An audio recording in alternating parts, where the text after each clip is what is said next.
Why God only gave Adam one wife. The story of Adam and Eve is descriptive, not prescriptive, meaning it's describing something and not giving a rule. And unto Adam he said, Because thou hast hearkened unto the voice of thy wife, and hast eaten of the tree of which I commanded thee, saying, Thou shalt not eat of it, cursed is the ground for thy sake, and sorrow shalt thou eat of it all the days of thy life. So God told us that because Adam listened to his wife, the ground is cursed. God was describing or showing us that monogamous marriage led this world into sin. And then God describes how he fixes the world through Jacob's wives. Jacob is the father of the 12 tribes of Israel, where our Messiah comes from. And Jesus, our Messiah, compared heaven likened unto 10 virgins getting married to meet the bridegroom.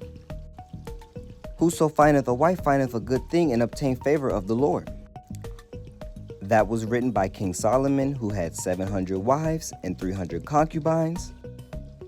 The wisest polygynist to ever exist wrote that. So, when you find a wife, even if you already have 10, you still found a good thing. Well, you see how that turned out for Solomon. Solomon's downfall was that he married many strange women, and those strange women turned his heart away from the Lord by turning him to other gods. But Paul says husband of one wife. No, Paul used the word hais, which could also be translated as some, first. So, if he is the husband of his first wife, though he may have 10, he is a covenant keeper and he can lead a church. Paul wouldn't dare tell Jacob that Jacob couldn't be a bishop in your 20-member congregation. But to avoid fornication, pause. Fornication, according to the law, is not providing a woman's food, raiment, and duty of marriage after you slept with her, according to Exodus 21:10. And adultery only involves a married woman, according to the Bible.